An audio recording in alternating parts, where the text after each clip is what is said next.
y a toutes sortes d'accompagnements à la Maison des droits. D'accord ? On a l'accompagnement à l'aide administrative sur toutes les démarches administratives qu'il peut y avoir, quelles qu'elles soient. On a aussi l'aide aux victimes.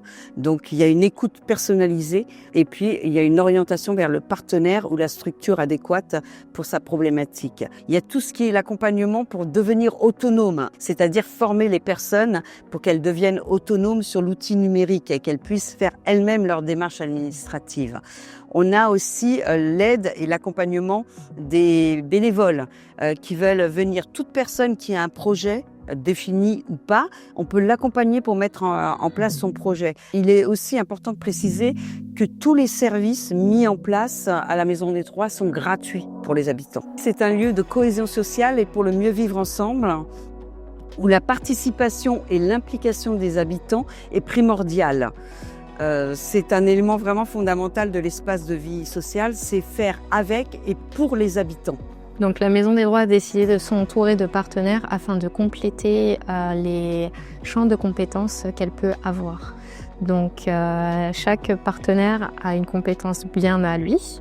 Donc par exemple, nous avons APF France Handicap. Donc là, il s'occupe de toute personne qui présente un handicap.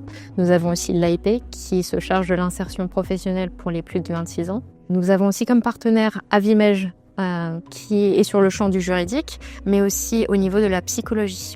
Donc ces permanences sont accessibles sur rendez-vous.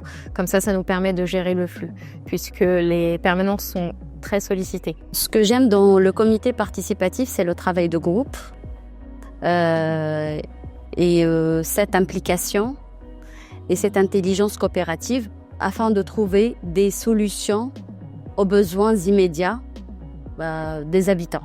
En collaboration avec la Maison des Droits, aujourd'hui, on a 3 ateliers. Le premier atelier, c'est le Code citoyen. On fait aussi, on anime des opérations ponctuelles de solidarité. Et le troisième axe, c'est les cafés parentaux.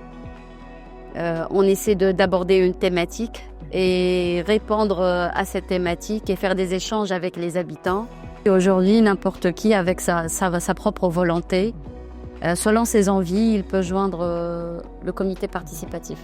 Alors la Maison des Droits a mis en place des actions hors les murs pour aller vers les personnes les plus isolées et renforcer les liens sociaux. On se sert du bus citoyen pour faire le même travail qu'on fait à la Maison des Droits, mais à l'extérieur, dans les quartiers les moins accessibles. Mais on va aussi chez l'habitant, chez les personnes qui ne peuvent pas se déplacer, pour les accompagner dans leur démarche administrative. On a des actions ponctuelles de solidarité et on a également des actions partenariales pour améliorer et répondre aux besoins des habitants.